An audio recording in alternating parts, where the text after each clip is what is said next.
So Sri Lanka is headed for an immensely important presidential election on September 21st. This is coming after a couple of years where Sri Lanka had massive social and economic chaos after the mismanagement by the Gotabaya Rajapaksa regime. And now you have a presidential election with four major candidates squaring off. Now joining us to explain why exactly this election matters to Sri Lanka, especially after a very, very difficult time in the neighborhood. We've got Aditya Godara Shivamurthy from the Observer Research Foundation, who studies Sri Lanka closely, to tell us a little bit about what's happening in this election, why it matters to India, and how it fits into India's broader competition with China. Aditya, thank you so much for joining us.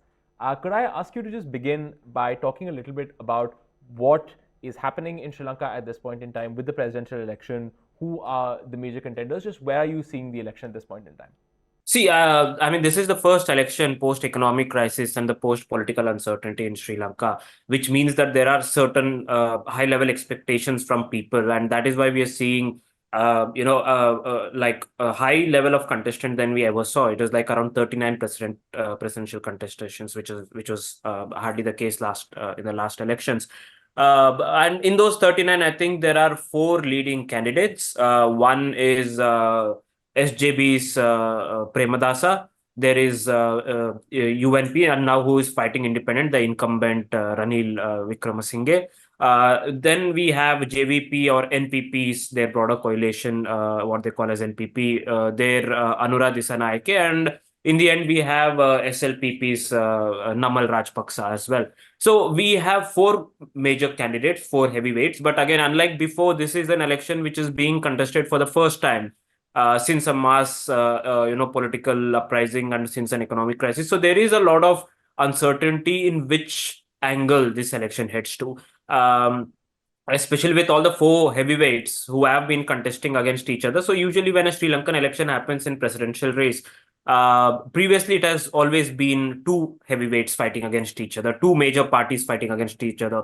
But this time, I think there was a SJB UNP split between Ranil and Sajid Premadasa in late 2010s, and which is basically a similar ideological base. And then at the same time, we have SLPP, which has been in power for a while in the last 2 decades. And then we have NPP or JVP, which has never been in power, but now, never been in power by itself, but now it is keen to do it because it is the only promise that is promising, party that is promising broader structural change. So everyone has their own advantage and disadvantage. So it's getting a bit trickier to say who is on the lead as of now.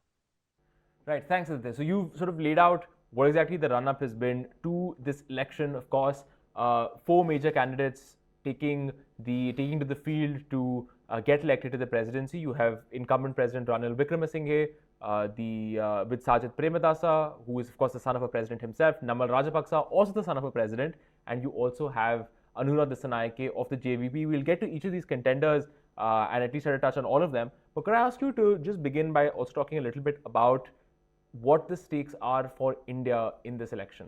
See, Shashank, I think we are living in a happening neighborhood, and happening doesn't necessarily mean to be a good neighborhood, right? It's a place where we've seen a lot of uncertainty unfold in the last 4 years itself, right? Sri Lanka, Bangladesh, Maldives, and now we are talking about uncertainty in Sri Lanka because of the elections. But broadly, what I feel is that for a long time, India and Sri Lanka have had a troubled relationship. Troubled as in we had seen them excessive wooing of China. They were increasing Chinese investments, which was a big trouble for India and a big concern for India for a while.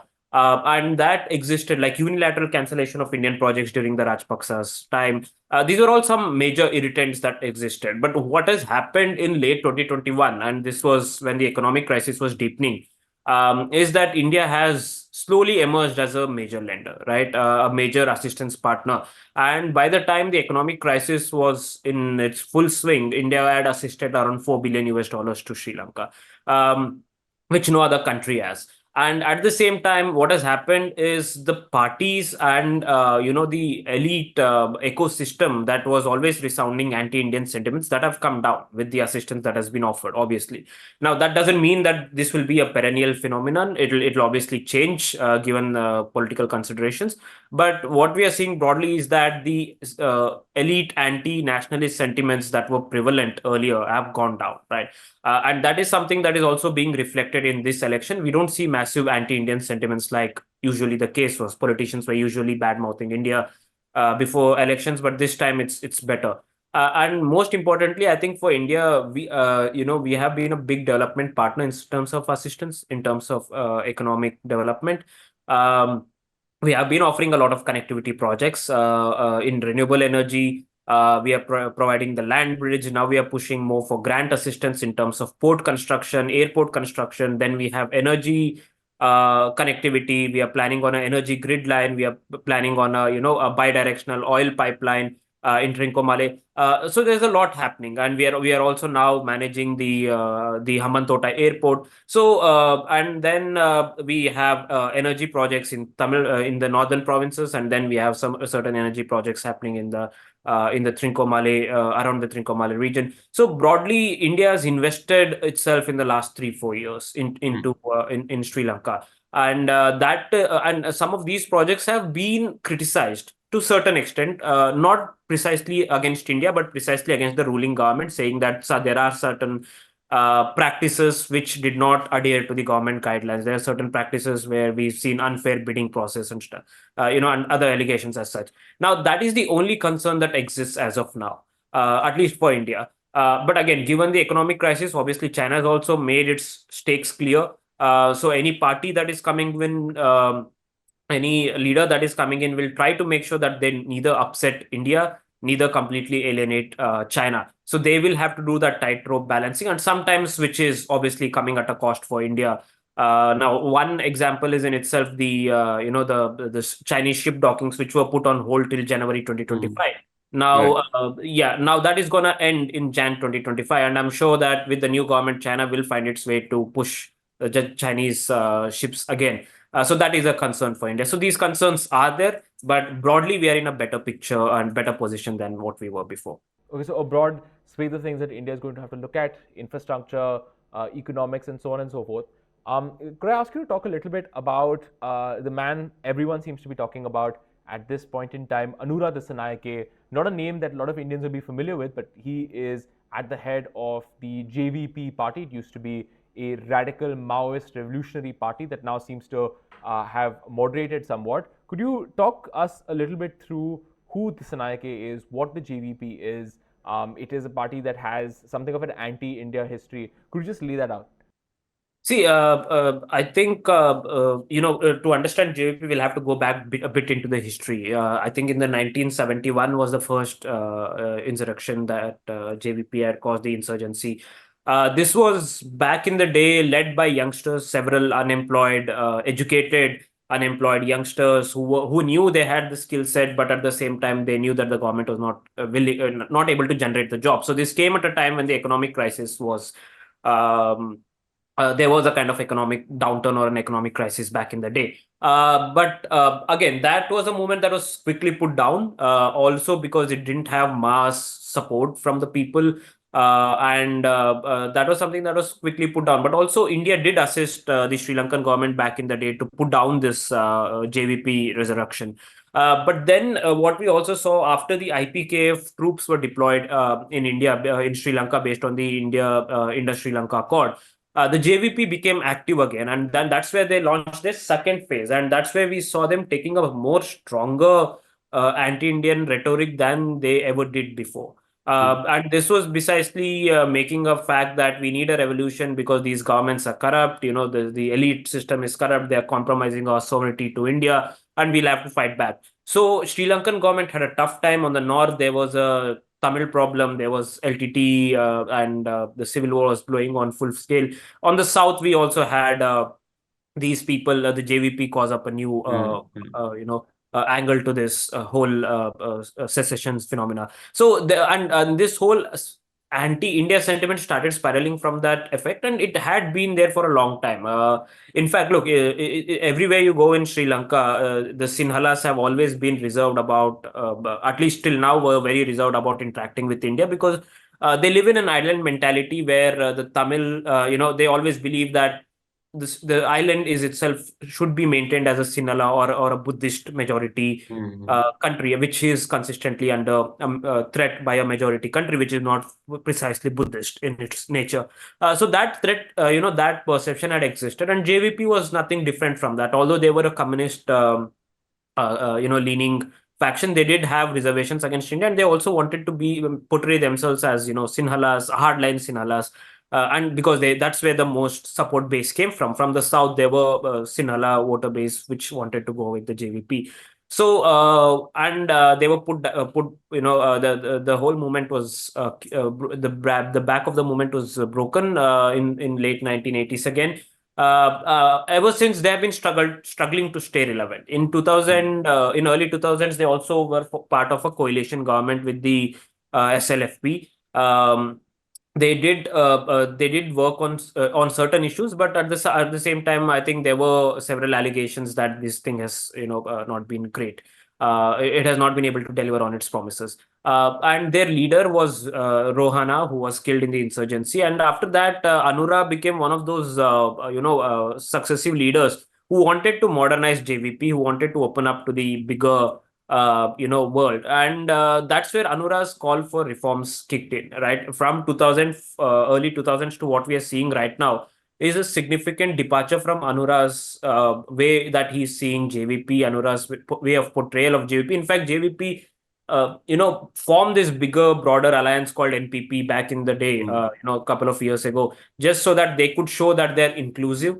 I mean, mostly it's still leftist parties, but still they wanted to show that they're inclusive. They're not the same JVP that they were before. And they are now willing to contest in the elections. They are now willing to win the elections. And they gained a lot of momentum, especially during the Aragalia. So I have a bit of a question about Dissanayake and his approach to China. His party is, of course, a revolutionary Marxist party, and some have speculated that actually that makes them that makes Dissanayake and the JVP much more inclined to work more closely with China. We noted that Dissanayake has come to Delhi to meet Foreign Minister Jaishankar and sort of smooth over the relationship and talk about shared priorities. But at the same time, before that, he went to China. So the question I have to ask is, will Dissanayake be a more pro-China leader? Is that the direction he's going to take the JVP, and also the direction which he's going to take Sri Lanka? Yeah, so Dissanayake, look, he's the new player to this whole, to the country's politics, as in terms of is a new player in for being a presidential candidate. So neither India nor China thought this could happen till the Aragalia hit. And that is why there is a lack of certainty in which direction he'll be, bending towards. But what for sure has happened is, look, despite being from communist, affiliation, they have been more closely in the past linked to the Soviet Russia rather than the Chinese communists as well. So that has been their history. But now with them coming to the forefront, there is a lack of certainty in which direction he's heading. But look, given the economic situation that Sri Lanka is in right now, I don't think any player is willing to alienate India or alienate China completely, for the very reason that they are going to elections, and Anura has promised big things, that he would change the he would try to renegotiate the IMF deal. He would cut down on the state-owned the privatization of state-owned enterprises, which is a core condition that IMF has put on. Now, if he decides to do that, if he decides to renegotiate the IMF, the fate and uncertainty of IMF remains unclear, right? The fate of IMF remains unclear, and that means that who will help Sri Lanka? That's the big question. So you'll have to go back to your bilateral creditors again, which is India and China.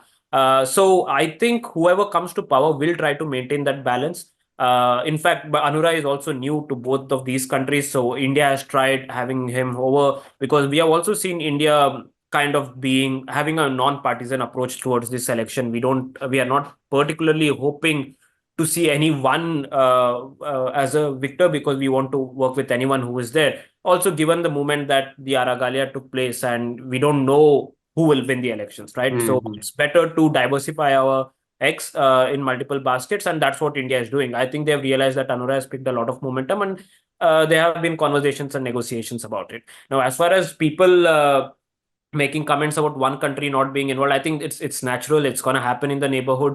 Leaders Mm. want to portray themselves as Sri Lankans or Maldivians or Right. Bhutanese or Nepalese first, rather than saying I'm a pro-India leader or a pro-China leader.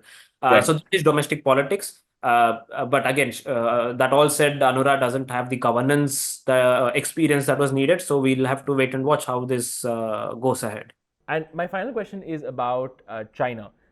Over the last couple of years, we've heard a lot of conversation about the competition with China and India in Sri Lanka. You had just a couple of years ago a lot of fears, especially during the regime of Mahinda Rajapaksa, that actually China is stealing a march on India. It is getting major strategically important projects like the Hambantota port. A lot has been written about that.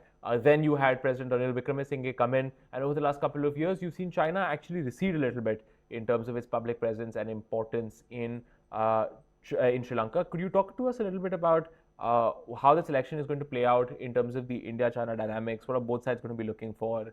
How is India looking at China's presence in Sri Lanka? See, India-China competition has been going on for almost 2 decades now, especially in Sri Lanka. With Right. the civil war, there were huge concerns about China coming in, investing in massively. But what happened was slowly when the Belt Road Initiative projects got, mainstreamed, kind of, and then the Hambantota port was leased to China in 2017, and then there was multiple episodes of Chinese submarines coming in, docking in Sri Lanka in 2014. These were all certain things that showed India that this there is a big concern about Chinese increasing inroads. In fact, every time there was a government change, look, there was a government change even in mid 2010s. There was a government that was being led by President Sirisena and Ranil Wickremesinghe. At that time, it was expected a lot of BRI projects will slow down, and there will be a reconciliation because Rajpaksas was subsequently borrowing significant amounts from China, were attracting investment for what they called as post-economic growth. And China was willing to do that, and it also had its Belt Road Initiative in its mind. So that was, there was a equilibrium that both of these people actors worked on. But when Ranil came here, the Sri Lankan economy was not doing so great, and there were already debts piling up. So there was then a decision made to sell Hambantota. I mean, give it on a lease to China, and that's when India realized that the concerns are severe. But soon we also see Ranil Wickremesinghe leaving, and then the SLPP is back to power. The Rajpaksas are now going on again completely full China. There were multiple instances where Indian projects were cancelled, especially the Colombo port city. There was a project by India and Japan that was cancelled, which which recently marked the rock bottom of India Sri Lanka relations. And after that, India was struggling to go ahead in terms of bilateral relations to figure out how it went. There were no particular leverages as such because we were seeing Rajpaksas move completely towards China. But then the economic crisis happened. China was nowhere to be seen because the Rajpaksas had also upset China by imposing an overnight ban on fertilizers and then not letting certain Chinese ships be exporting certain fertilizers because they were of bad quality. Now that is where China, Sri Lanka had a bit of irritant, which exacerbated with Sri Lanka asking India for assistance, and India immediately stepped in. India wanted to pick up its leverages. India wanted to expand its relations. So over the course of 2-3 years, what we saw was there was a lot of uncertainty about what is going to happen in that country, right? What we saw was India's investments, India's assistance grew, hugely. In fact, India's offered around 4 billion assistance, while China, what happened was they only offered around $75 million in US humanitarian assistance. Now, slowly, then there was a restructuring of debts, obviously, with the IMF coming in. India played a crucial role in restructuring debts, not only bilateral, but also despite not being part of a Paris Club. They went ahead and spoke to a lot of Paris Club countries, came ahead with this, common solution for Sri Lanka. China, on the other hand, wanted to do it by itself. So China was quite unhelpful, to say the least, during this whole crisis. And China was one of the last countries to offer this kind of bilateral, loan restructuring. That also is look, China has again offered only on China Exim loans, not on China Development Bank loans. So the China Development Bank loans are still there. I think around $2 billion are still there. That has to be, serviced. And I mean, there are still negotiations ongoing about how to do that and if there is a possibility to postpone it. But that is it, right? China hasn't been able to do significantly, but it knows it is the major lender. So what it did was use this negotiation as a tactic to further its interest.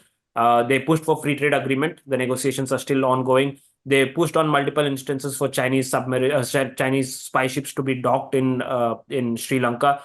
Despite Sri Lanka saying no, there were multiple instances where they pushed for that. And even when Sri Lanka imposed this 1 year ban, the Chinese were completely unhappy. They expressed, in fact, to the prime minister that they are not happy that selective countries are being stopped from docking this. But that said, they also invested. There is a $4.5 billion investment in Trincom, so in Hambantota, of an oil refinery, the Chinese oil refinery. And that also shows that in the coming days when the normalcy, economic normalcy is taking precedence for Sri Lanka, Chinese investments will come in.